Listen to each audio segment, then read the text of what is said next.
Ново издание на емисијата 360 степени на МРТ1. Добре дојдовте. Во екот на дебатата за буџетот за правосудството, во 360 степени гостува државниот јавен обвинител Љупчо Коцевски. Темата е актуелна подолг период, но се реактуализираше првично со изјавите на премиерот дека судиите и јавните обвинители не ги заслужуваат ни актуелните плати, а не да добијат повисоки, за да кулминира со извештајот на Европската комисија, во кој Брисел укажа на финансиска зависност на правосудството и на притисоци врз оваа власт од извршната и од законодавната. Во размената на пораки, контекст додава и предлог буџетот за 2026 година, во кој ставките за судството и за јавното обвинителство се во рамките на оние од тековната година. Со државниот обвинител, освен за парите, ќе разговараме и за тековниот судски процес и за двете дополнителни истраги за трагедијата во Кочани, како и за некои други актуелни предмети. Господине Коцевски, благодарам што ја прифативте поканата да гостувате во 360 степени. Благодарам на поканата.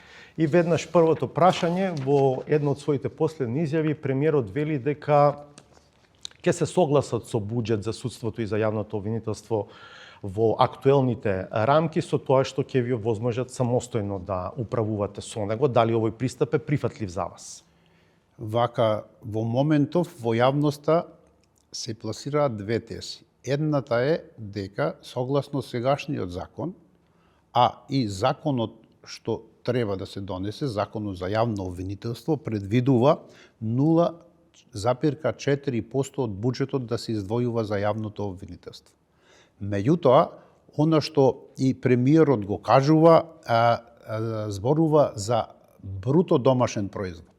Значи, тоа не е исто, имајќи предвид дека сегашниот закон за јавно обвинителство од тие 0,4% од буџетот не се издвојуваат само 0,2%. Тоа не е само оваа година, односно наредната и минатата, туку откако е донесен законот. Значи, никогаш до сега од страна на државата не ни се издвојувало толку колку што предвидува законот. Прво, не е нов феномен, значи не е ова нешто карактеристично само за владата на ВМРО ДПМН, на актуелната влада и на ВЛЕН, истото беше и со претходната влада на СДСМ и на ДУИ, а ова што го зборувате преведено 0,4% од БДП би било 0,4% од 15,5 милиарди евра, а 0,4% од буџетот се 0,4 од 6,7 милиарди евра за тековната година. Значи, 2,5 пати е разликата дали е процент од БДП или е процент од буџетот. А законот вели најмалку 0,4 од државниот буџет. Така? Чисто за публиката да знае за какви бројки станува збор. Значи, до сега и во подготовка на законот имаше и наши представници, воопшто не се разговарало за друг критериум, туку за колку посто од буџетот. Сегашниот закон, нов за јавно обвинителство, дури има и повеќе, а тоа е 0,5% од буџетот. Што значи дека не е битно дали ќе има 0,4 или 0,5% или воопшто и да нема. Битно е дали државата има свест и волја да ни обезбеди на обвинителите услови за работа, секако зборуваме и за судиите, се збориме за конкретно јавното обвинителство. Да, независно од целата оваа дебата и од укажувањата на Брисел во предлог буџетот за 2026 година, за јавното обвинителство се предвидени дури и помалку пари, малку помалку пари споредено со вашиот буџет за тековнава 2025 година. Ако годинава имате околу 14,5 милиони евра, што е 0,22% од буџетот, за следната година се предвидени 14,4 милиони евра, што го намалува и процентот на некаде 0,21, а може би и помалку од буџетот за следната година. Кој е вашиот коментар за ваквиот пристап на владата? Значи, ова го имаме согледано и ова стоеше и во извештајот на Европската унија, односно комисијата. Значи, истиот буџет од прилика што ни бил за оваа година е и за наредната година, меѓутоа, ако се земе предвид фактот дека имаме многу мал број на јавно обвинителска служба, капацитетите треба да ги зајакнеме, тогаш овој буџет не ни е воопшто доволен за вршење на јавно-обвинителската работа. Зашто ги барате вие парите плюс? Еве ќе господине ви објаснам, Коцевски, бидејќи тезите во јавноста се дека ги барате за повисоки плати. Тоа го кажав и во собранието, затоа што бев повикан на собраницката комисија, воопшто не спомнав дека тоа ги бараме за платите, туку за останатите други трошоци тековни што се за работа на јавното обвинителство. Тоа го кажав во собрание, меѓутоа еве и сега повторно ќе го истакнам. Еве имаме предмет околу загрозување на животната средина. Се работи за предмет за мазут, во кој предмет се земени околу 300 примероци од сите цистерни, од секоја посебно цистерна како примерок за вештачење. И сега, една тегла, тоа е во тегли, една тегла кошта од прилика негде околу 1500 евра. Да се Да вештачи се една вештачи тегла. една тегла, дали мазутот е квалитетен, дали не е квалитетен, дали содржи некакви отровни и така материи. Значи 300 по 1500 Тоа се са околу половина милион евра. од прилика. Сега, ние што направивме? Ние ништо не злоупотребуваме или нешто работиме надвор од законот. Во моментов ние само зедовме десетина тегли, десетина примероци, по случаен избор и ги пративме на вештачење во соседна земја, затоа што овде таква лабораторија и такво вештачење нема. Доколку сега тие покажат дека навистина има потреба и од другите, затоа што за да имаш докази треба секој примерок да се вештачи. Тоа се, ако по математиката околу што кажавте 450.000 евра. Овие пари ние не сме некоја фабрика па да ги предвидеме за идната година дека можеме производство да имаме и да строго кажеме толку. Доколку не се потрошат парите од вештачењата, тие ќе се вратат. Тоа од една страна. Од друга страна па, сите вештачења, доколку обвинетиот се огласи за виновен, обвинетиот треба да ги плати трошоците на постапката, што значи дека тие пари се враќаат во буџетот. Меѓутоа, никогаш ние не можеме да предвидиме конкретно колку ќе имаме потреба од евентуални вештачења. Сега... Еве за жал, уште ова да ви Да. кажам. Еве за жал, во 2024 година имавме некаде околу над 140 собраќајки со смртни последици. Сега, само 100, ако земеме предвид дека морало да се врши обдукција, тоа рачунајте негде се околу 200.000 евра. Ние не можеме за наредната година да баратаме со такви цифри, со такви предвидувања. Сега, ако го доведеме ова во корелација со предлог буџетот за 2026 година, намалувањето е токму во ставката договорни услуги, каде што практично треба да се покриваат овие трошоци за кои што вие зборувате. Вие имате околу 8 милиони денари помалку во предлог буџетот за следната година, што значи помалку буџет за потенцијални вештачења и други истражни дејства. Така, ако добро разбирам. Така, токму и на таа околност, кога беше ребаланс на буџетот, и тогаш јас бев во собрание и го образложив тоа дека за предметот во Кочани на толку многу жртве и толку многу со тешки телесни повреди, се уште немаме конечен колку ќе кошта, меѓутоа негде од прилика околу 200.000 евра не коштаја тие вештачења. Тоа не можеш да го предвидиш како она што следува за наредната година. Затоа ние, освен вештачењата, имаме и други тековни трошоци. Понатаму, освен имаме потреба од нови вработувања. Што е со тоа? Постојано зборувате за тоа, ама еве па од друга страна некако и функционирате. Сега тоа нели е аргумент некаков дека и со актуелното ниво на буџет можете да постоите и да испорачувате некакви резултати? Видите, функционираме со надчовечки сили и еве само еден пример ќе ви кажам. Во јавното обвинителство тука, во републичкото јавно обвинителство, во сметководство од 10 вработени сега се 3. Значи, ние не можеме во моментот да направиме завршна сметка. Зошто? Затоа што нема лиценца вработениот. Во моментов, исто така, во основното јавно обвинителство Скопје, вработената отидна во пензија. И сега се јавуваат проблеми. Како ние ќе направиме завршна сметка кога треба лиценца, треба таму одредени процедури да биде овластени и така натаму. Минатата година направив договор за дело со пензионирана вработена во нашето обвинителство, меѓутоа оваа година нема желба. За да направиме тоа е само една работа што се соочуваме со проблемите. Вие споменувате повеќе од 1000 систематизирани места во јавно-обвинителската служба, ако добро сум ве следел во вашите јавни настапи, а велите дека сега работите со околу 300-350. Дали таа бројка од 1000 па и над 1000 не е предимензионирана? Вака, со старата систематизација имаме 1126.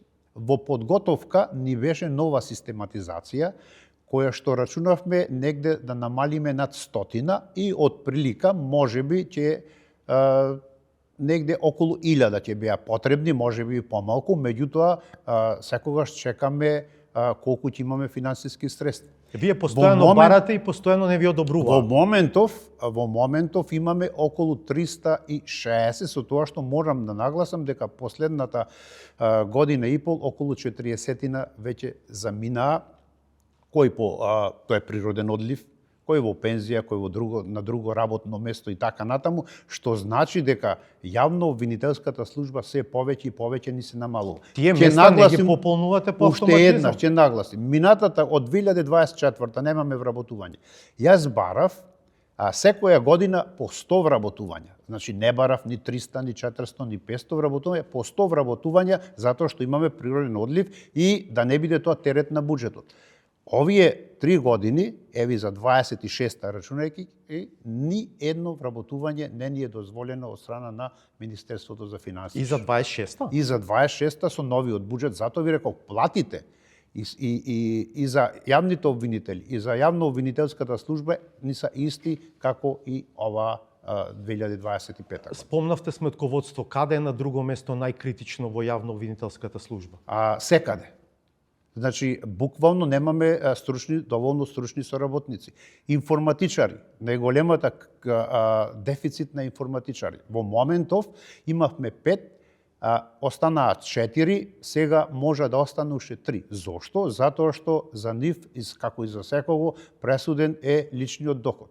Последниот информатичар имаше овде околу 40.000 денари плата, си замина на друго работно место и таму си зема сега дупло. Сега, ако имаме дигитализација, кој ќе го одржува тој систем? Не може со тројца информатичари, зборим за цела држава. Во цела држава, за јавното обвинителство, во моментот имаме само 4 информатичари. Сега, замислите дали тие можат се да постигнат.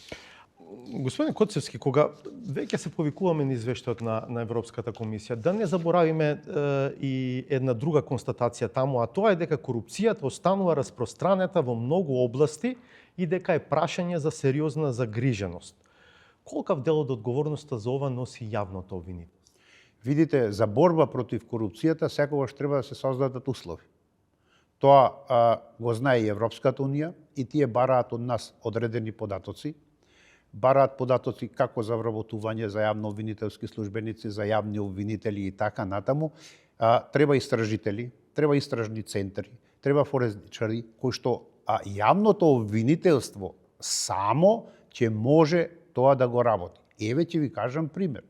До сега се формирани истражни центри во Основното јавно обвинителство Скопје, во Основното јавно обвинителство Тетово, во Основното јавно обвинителство Куманово.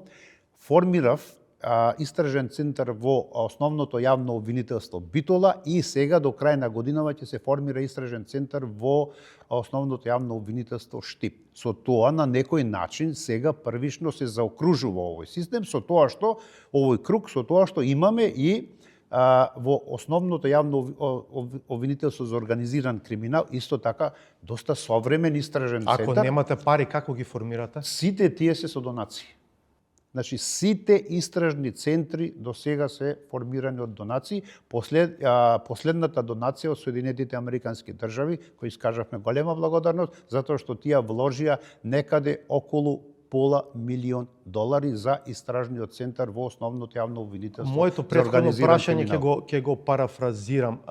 Дали обвинителството го дава максимумот и со вакви капацитети? Пак ќе се вратам на таа констатација од извештајот дека корупцијата останува распространета во многу области. Значи, обвинителството дава повеќе од максимум. Верувајте, затоа што еве и јавноста знае со какви предмети се соочуваме, со каков вид на висока корупција се соочуваме, а секако и со какви кривични дела од областа на животот и телото и тие секако следите убиства и така натаму. Го слушавме во повеќе наврати министерот за внатрешни работи со изјави дека МВР поднесува кривични пријави, а дека неговиот впечаток е од јавното обвинителство кон дел од нив селективно постапува.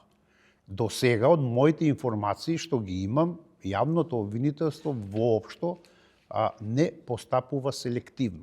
И еве, можам да ви потврдам тоа и со последниот предмет што е за Кочани. Во тој предмет јавното обвинителство постапуваше по кривични пријави на Министерството за внатрешни работи. Значи, и прв пат, и втор пат, и сега за лицата од управата земја. Една од последните изјави на министерот Тошковски во таа насока, 6 септември, интервју за МИА. За жал и покрај тоа што поднесовме огромен број на кривични пријави, како против поранешни министри, директори институции, кривична пријава беше поднесена и против поранешен премиер, јавното обвинителство и судовите гледаме дека не постапуваат баш еднакво спрема секој еден против кој што е поднесена кривична пријава. И па еве сега ќе ви кажам еден податок. Министерството за внатрешни работи има поднесено околу 14.000 пријави, односно против 14.000 лица. Јавното обвинителство тој прилив го има решено. Што значи целиот прилив од страна на Министерството за внатрешни работи, како по однос на лицата, јавното обвинителство како прилив го има решено. Не зборим за оваа година што поднеле, него воопшто како прилив. Сега тука, имајќи ги предвид и другите институции, поединци што поднеле кривични пријави и така натаму, тоа е некаде цифра над 20.000. Што значи дека со овој капацитет на јавни обвинители, што во моментов има околу 70, а претходно имаше околу 100 јавни обвинители, помалку, значи дека јавното обвинителство навистина работи во рамките на можностите, па и повеќе. Претпоставам, овие изјави на министерот се однесуваат на случаите во кои што се засегнати функционери од претходната власт, министри, како вели директори на институции, дури и кривична против еден поранешен премиер, и претпоставам на нив се однесува. Значи, за сите јавното обвинителство, доколку собере докази, за било кого ќе поднесе соодветна јавно обвинителска одлука ќе донесе. Што значи дека, повторувам, селективност воопшто нема. Можеби Министерството за внатрешни работи да поднесе кривична пријава, како кривична пријава. Меѓутоа, јавното обвинителство е должно да постапи по таа кривична пријава и да собира докази. Ајде да ве прашам, еве, што се случува со истрагата во која што беше имплициран и поранешниот прв вице-премиер Артан Груби? Да речем, истрагата е веќе скоро завршена, мислам дека е завршена, се чека само негова екстрадиција. Значи, има финансиска истрага, собрани се сите докази, овие информации што ги имам се е завршено, значи јавното обвинителство постапило и меѓутоа тој не е достапен. Кога ќе биде достапен, ќе има... А имате информација каде е? Не. Тоа од наша страна не е ни надлежност, тоа е надлежност на други страни. Постојано, да речеме, рек Битола или Електрани се спомнуваат како институција од која што потенцијално извираат коруптивни случаи. Обвинителството работеше и работи на повеќе од нив. Знаеме дека е и екс-директорот на Електрани дури е во бегство. Во тој дел има нешто ново да соопштите за јавноста? Одредени предмети работи основното јавно обвинителство Битола.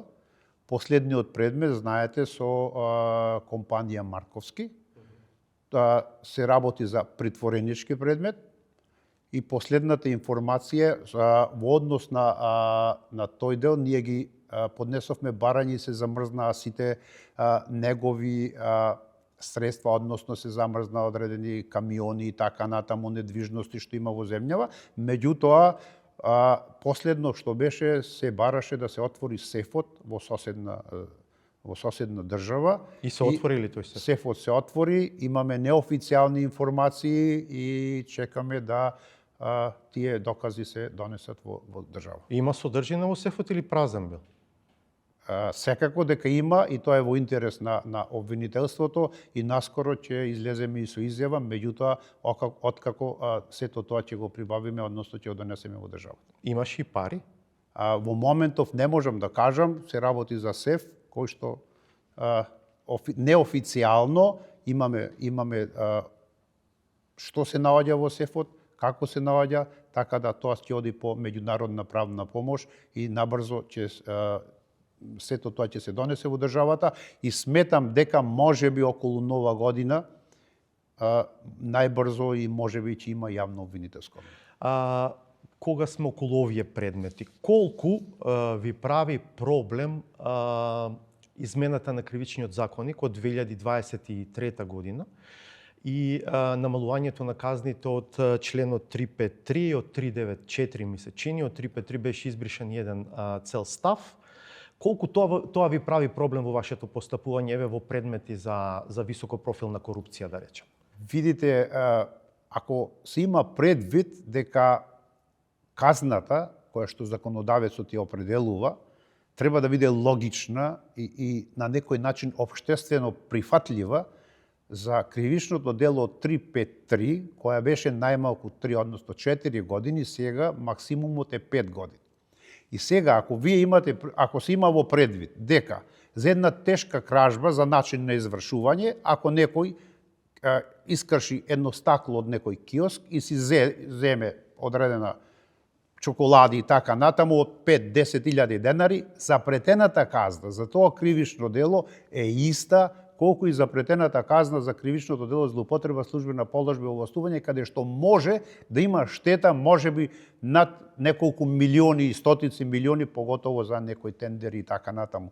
Што значи дека многу ни нанесе штета во однос на ова кривично дело, што ги намалија казнете во однос на 353, а секако и во однос на 394 за злостотничко. Да, значаен број предмети застареа. Во меѓувреме, сакам да ве прашам за коментар во овој контекст на една изјава на премиерот Мицковски на оваа тема, ја даде во септември годинава. Вели, ние ќе го вратиме членот 353 од кривичниот законник, ама ќе го вратиме како што треба. Ќе направиме компаративна анализа како е во Франција, Германија, Словенија, Шведска и други земји, како е таму, така ќе биде и кај нас. Мора да се знае точно што значи злоупотреба, зашто утре, вели премиерот, може повторно да дојде некоја влада и повторно може да упаѓа со шмајзери во домови на пратеници, зашто некој сака политички да се реваншира. Нема да дозволиме тој член да биде политичка алатка за пресметка со политички неистомисленици. Што мислите вие за оваа аргументација? Видите, и да се врати членот, ќе важи од денот на донесување на законот, што значи дека сите кривични дела што до сега се извршени, ќе важи сегашниот закон, односно секогаш се применува повлагиот закон во време на извршување. Па дури во мандатот на оваа влада. Во моментот важи 353 максималната казна е до 5 години. До денот на донесување на новиот закон ќе важат одредбите од овој закон за сите кривични дела што се сторени во овој период од измена на законот, како и оние што се сторени пред донесување, имајќи го. Дали добро разбирам дека на актуелната власт ја одговара што подолго да остане оваа лимбо ситуација? Не можем да коментирам такви констатации, затоа што јас не сум ни законодавец, не сум ни власт, некоја што во тој дел. Ние само можеме да го применуваме законот. Добро. Вие сметате дека постапувате како што треба, но што ако со буџетот остане актуелната ситуација?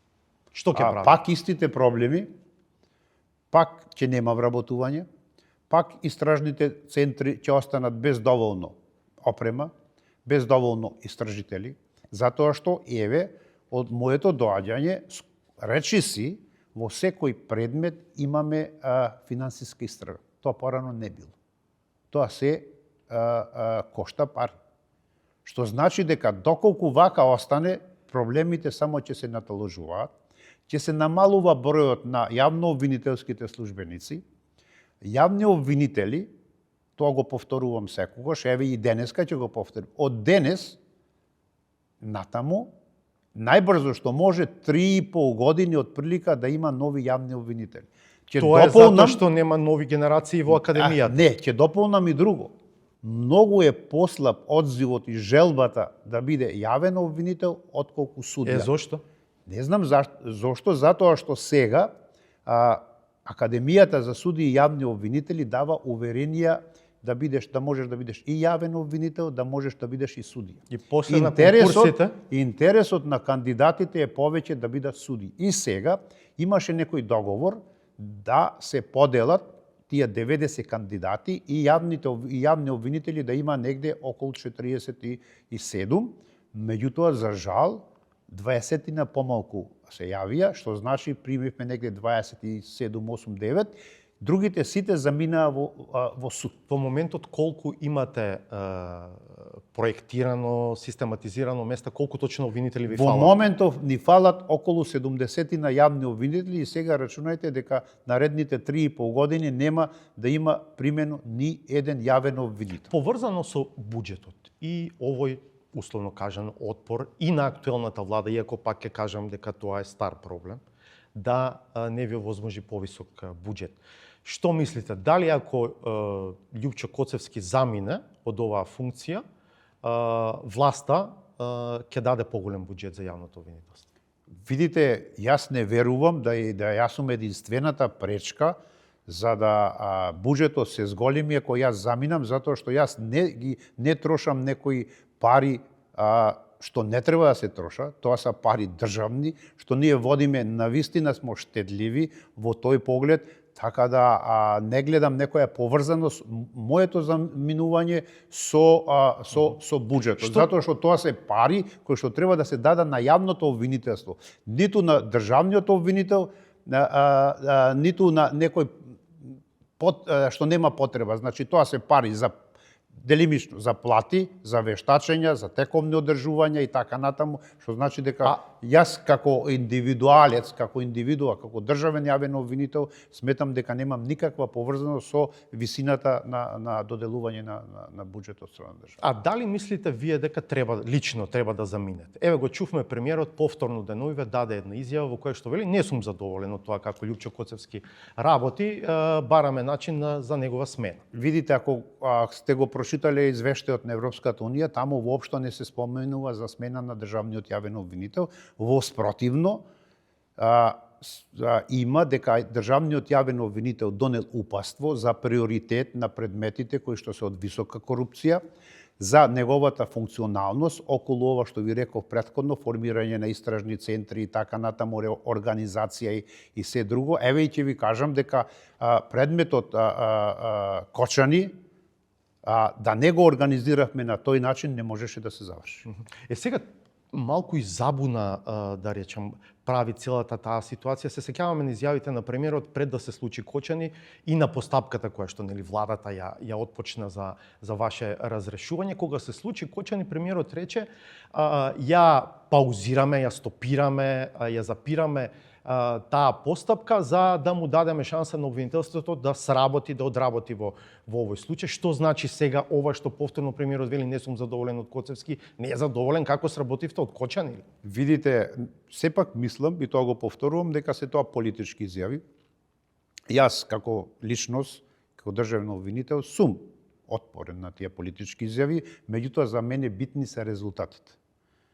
Во однос на тоа, еве и претходно кажав, во однос на резултатите сум задоволен од капацитетот на јавните обвинители, она што го сработиле, затоа што на вистина се среќаваме со многу тешки предмети. Еве, можете и сами, дали во овие 30 години имало олку тешки предмети и од висок профил на корупција, почнувајќи, ако земете првиот предмет, беше Бачило.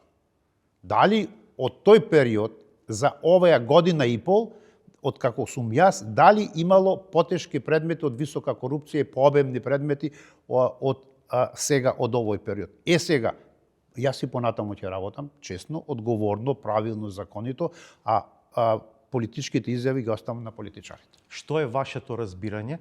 Дали постапката што отпочна пред Кочани за ваше разрешување може да биде рестартирана? Дали преку таа постапка предлог за ваше разрешување може да стигне до собранието? Видите, не навлегувам, реков, во политичките изјави и она што е намера на собранието или на владата.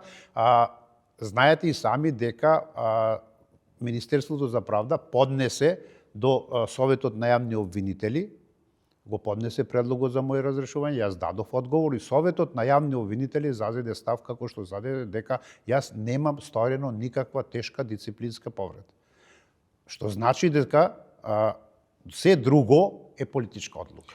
Толкувањето нели на законот од некои кругови беше дека мислењето на Советот е обврзувачко во смисла да се обезбеди мислење, а не и во содржинска смисла, не и во смисла какво е, па дури и дека и со негативно мислење на Советот може да се предложи ваше разрешување до собранието. Видите, за мене имаше интерпелација што законски е недозволил. Што значи дека и во тој правец, ако земете, дека и тоа е политичка одлука. И таму во таа интерпелација ја поднесе партија што е во опозиција. Ако ја добро следевте, во таа интерпелација се бараше да јас се разрешам затоа што се вршело на мене притисоци и така натаму.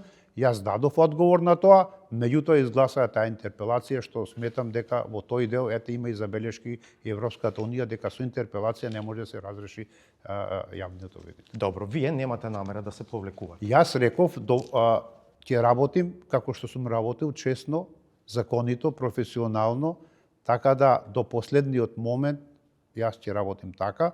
И еве резултатите зборуваат сосема друго и ценам дека и натаму ќе вложим она што можем и секако и повеќе, имајќи предвид дека навистина оваа функција што како државен јавен обвинител е многу одговорна. Има ли корупција и политички влијанија во јавното обвинителство? До сега, прв пат ќе кажам, кај мене лично никој до сега нема влијано за ништо. Еве ќе кажам и друг податок. Во мојата канцеларија до сега, во мојата кариера, не дошол ни еден адвокат или обвинет да се јави, да нешто ургира и така натаму. Зошто? Не знам зошто, затоа што јас работам транспарентно и се што треба само може да поднесе писмено. А не вие писмено. работа да примате такви луѓе? Еве сега ќе ви кажам. Работа на основните јавни обвинители, може би со адвокатите да примаат, да контактираат и така натаму. Последно време имав барање од еден адвокат, нема да спомнем името, работна средба. Се што треба, обвинет, преставка, поплака, адвокат и така натаму, може писмено да поднеси, на тоа ќе му одговорим. Јас до сега во мојата кариера немам ни еден примено, ни адвокат, ви кажав, ни обвинет да разговараме за предмет. Што зборува за вас случајот во кој што член на Советот на јавни обвинители заедно со врховен судија беа фатени во случај на примање мито за влијание врз предмети? Беа огласени за виновни. И беа и казани. Иако имаше и таму забелешки зошто во Вака спогодби со обвинителството беше направено тоа. Двајцата обвинети се спогодија со јавното обвинителство за организиран криминал. Значи, видот и висината на казната е некаков, да речем, договор со јавното обвинителство, односно со јавниот обвинител кој го... Немаше ли јавен интерес таму да видиме судски процес? Видите, законот нас ни дозволува, а и тоа и се треба да се практикува, да може да се склучи спогодба со обвинетите во однос на висината на казната. И тоа го искористија и тие си признаа и се склучија спогодба. Околу Кочани има веќе еден тековен судски процес, што туку започна, има уште две други истраги, една во понапредна фаза, една во порана фаза. Јас прво сакам да ве прашам колку според вас беше соодветно да се појавите на заеднички брифинг, седнати еден до друг, вие и веде претседателката на кривичниот суд. Прво затоа што обвинителството е странка во тој процес, така, не е партнер на судот. И второ затоа што сега многу близок роднина, брат на судиката, веде председателката на Кривичен е опфатен во една од истрагите за Кочани. Вака, не гледам ништо тука лошо, затоа што судот тоа го организираше, судот го повика, го покани и председателот на адвокатската комора, затоа што и адвокатите се странки, дел на обвинетите, а дел има, кажа и самиот дел, има и оштетените адвокати, и мене како представник на јавното обвинителство имаше и други јавни обвинители. Не беше присутен ниту судечкиот совет за да евентуално има некоја пристрасност и така натаму.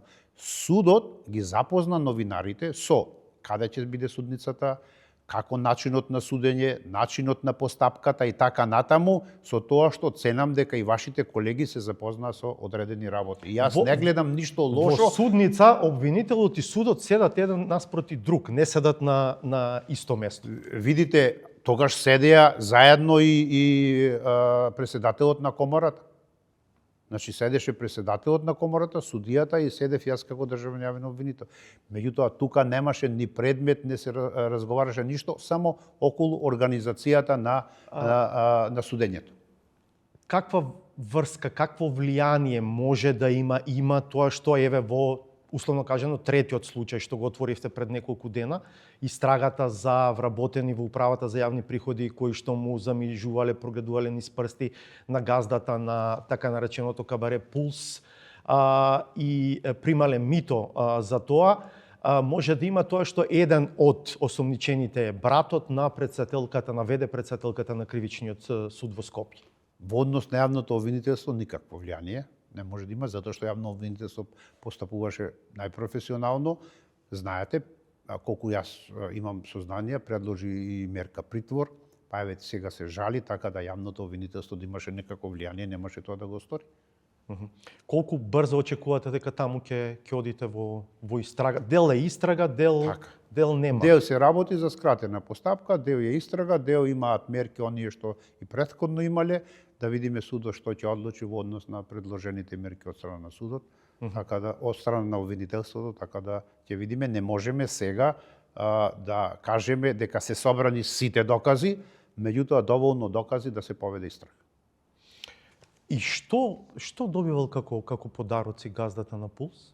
Видите, имавме ние јавно соопштение околу тој дел, не можеме сега односно газдата на Пулс не газдата на Пулс, него за лицата од управа за јавни приходи и останатите кои што му кажувале за одредени дека ќе има таму да речем не рации, него контроли и така натаму. Имавме јавното обвинителство соопштение и во тој дел не можеме ништо друго да споделуваме во оваа фаза на постапка. Околу истрагата која што ја води основното јавно обвинителство за гонење на организиран криминал и корупција поврзана со полициските службеници, таму колку што ги следам вашите јавни изјави, таа истрага е при крај и веројатно брзо треба да се очекува, како вие велите, јавно обвинителска одлука, дали ќе има обвинение, ќе нема обвинение, за кого ќе има и така натаму. Кога тоа истрага, мислим дека минатата недела веќе се заврши, не ме фаќајте за збор, и сега течат роковите од, ако не сега од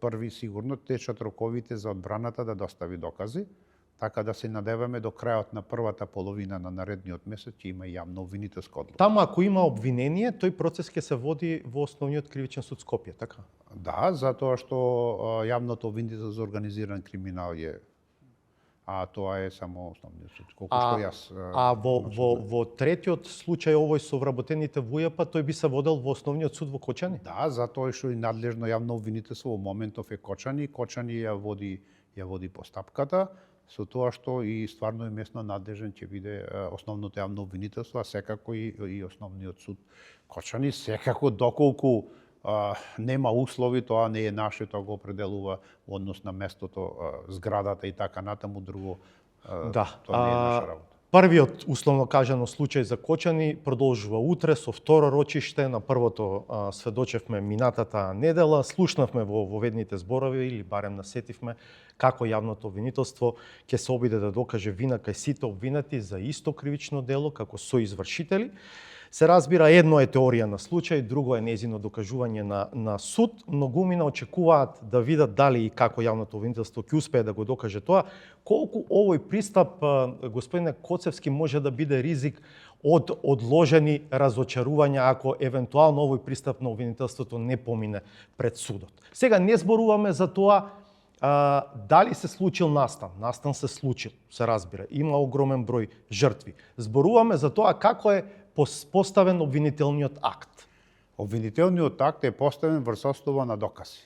Значи, уште од почетокот, јавното обвинителство обезбедуваше, и тоа го заврши во рекорден рок, докази за кривичното дело за кое што сега и обвиненијето. Што значи дека сите докази ќе бидат јавно, транспарентно, и очекуваме постапката таква да биде, и судот тоа го вети, а и ние очекуваме секако и ќе се почитуваат и правата на обвинетите и одбраната.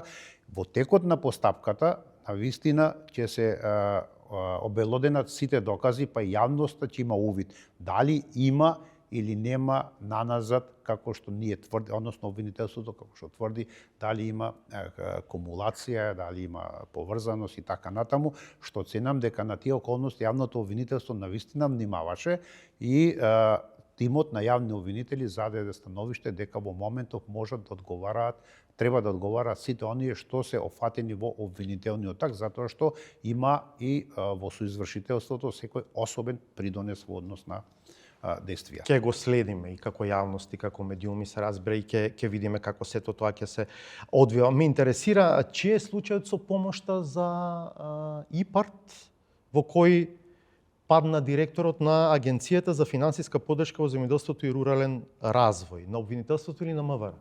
Во моментов предметот го води јавното обвинителство за организиран криминал. Имавме ние и претходни сознанија за тоа.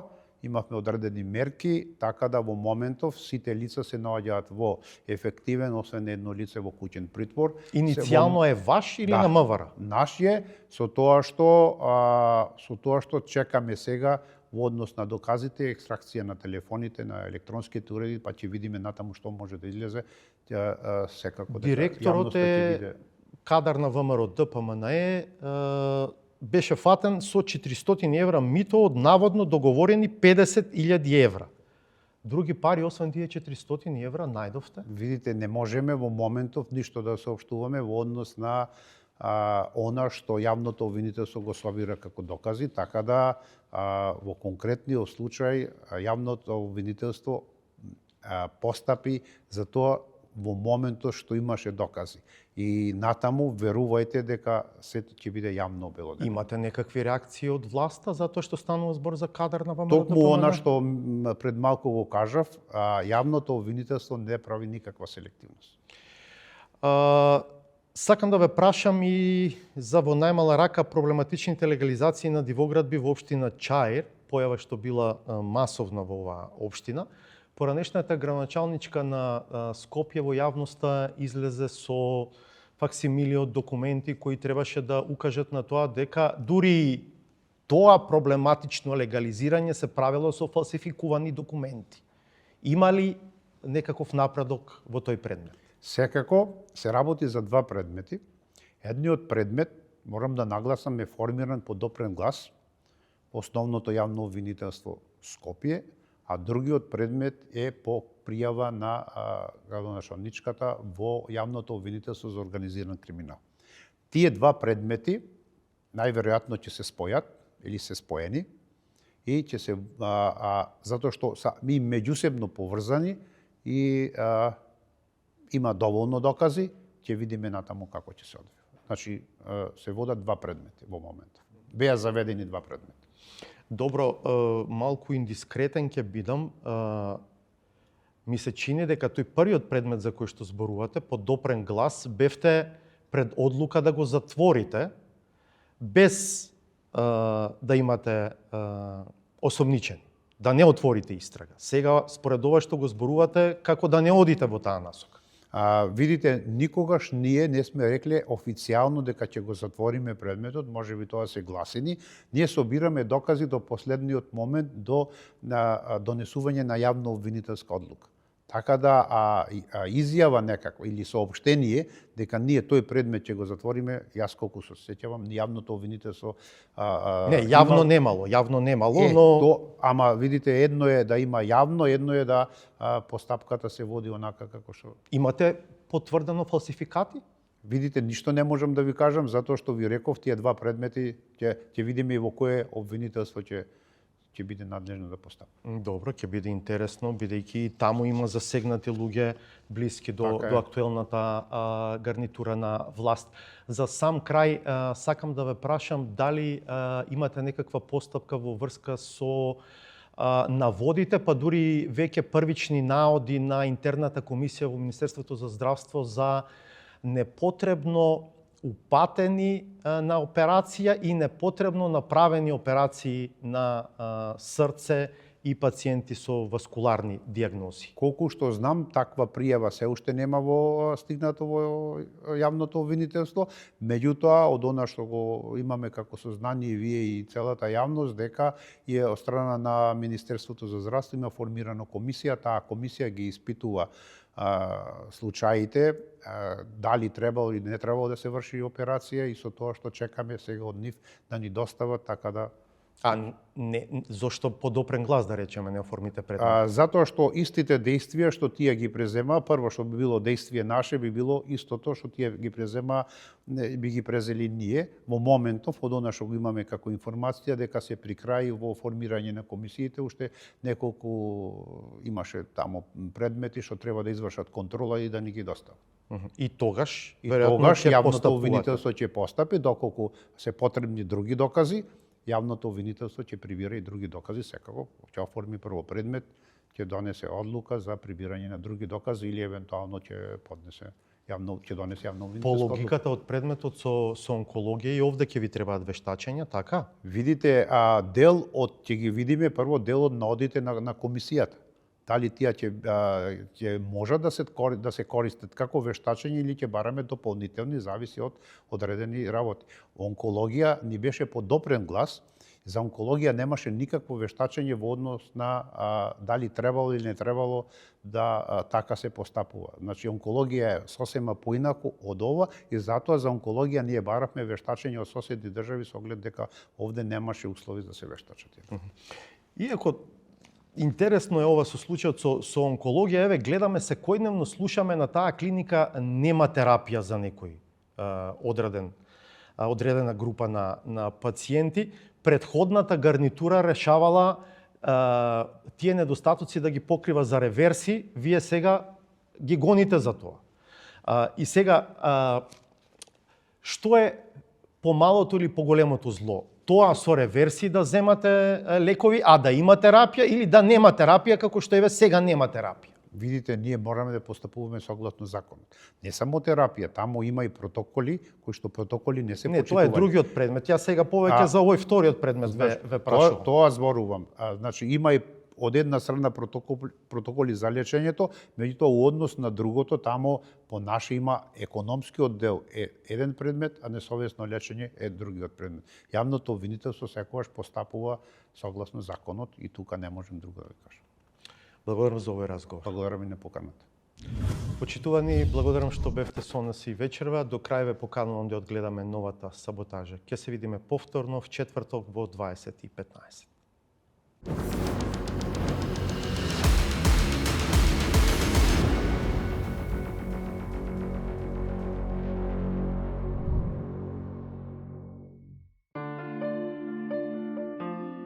Силните зборови во напишаните говори звучат како израз на перфекција, чија цел е да ги задоволат рафинираните сетила за слух на граѓаните. Врз основа на однапред зададените приоритети, се става на една карта. Реформите во правосудниот сектор се наитни. Без нив, сите други реформи се безвредни. Олеснувањето е уште поголемо кога освен нитноста ќе се прокламира потполна независност, која за волја на вистината одамна е одредена со законска норма, ама никој не сакал да ги згасне обидите за политички интервенционизам. Да имаат автономен буџет, односно буџетот да биде врзан со процент од централниот буџет, да не зависат потоа од политичката волја на владата или некаква друга волја. Впечатокот се засилува кога сиот тој искрен ангажман, освен со законските прерогативи, се дополнува и нагласува како цврста определба, вградена и во планот за раст, лично подпишан од кабинетот, со задача во целост и без приговори да биде реализиран. Сакам да нагласа дека оваа реформска агенда нема да се менува по вкус на поединци или интересни групи. Тоа време заврши. Но изгледа не е баш така, оти одеднаш преземените обврски веќе не важат. Законот и реформската агенда пак нема да се имплементираат. Не за друго, туку затоа што некому вкусот му зависи само од резултатите на анкетите. Моралот не ми дозволува да се согласам на зголемување на плати на луѓе кои што имаат никаков рейтинг. И ако е тоа клучната реформа, која што треба да направиме, простите нема да направиме. Оправданите реакции за ваквиот реформски чери пикинг, кога наместо тоа што е во фокусот пропагандистички се акцентираат сумите кои го дразнат јавното мнение, се третираат како чин на предавство, не затоа што не се во право, туку затоа што е опортуно. Јавноста нека суди дали тие заслужуваат па да кодошат таму по Брисел и каде одат дека владата не им ги зголемува платите. Променливоста на ставовите се огледа не само во математичките акробации, туку и во наметнувањето на позицијата дека некој тоа го барал, а не дека е превземена обврска и дадено ветување. Па демек се покажува мала попустливост. Еве, бараат финансиска независност ке добијат. Во рамките на тој процент што е во Европската унија. Не можеме ние да бараме 0,8-1-2%, а да речеме многу поразвиени земји 0,2, 0,3, 0,4%. Да не изгледа дека сега поише трошиме од тоа што тие го барат. Но ќе го добијат. Јас ви ветувам дека ќе го добијат. И на крајот, нејасно е како се тоа ќе заврши, но мора да се има чувство за кажаниот збор. Треба да си направиме реформа ако сакаме да одиме како држава напред, но таа реформа треба да е прво во главата на политичарите и на оние кои што работат во правосудството. Ако не направиме реформа во главата, сите хартии што ќе ги напишеме ќе бидат само празна буква на хартија и ништо нема да бидат тоа применено. И навистина е така. Нема да се добие никаков квалитет ако само се налицка хардверот. Не се потребни илуминации и ефекти. Потребни се софтверски реформи. Оти такви се бараа и се ветува.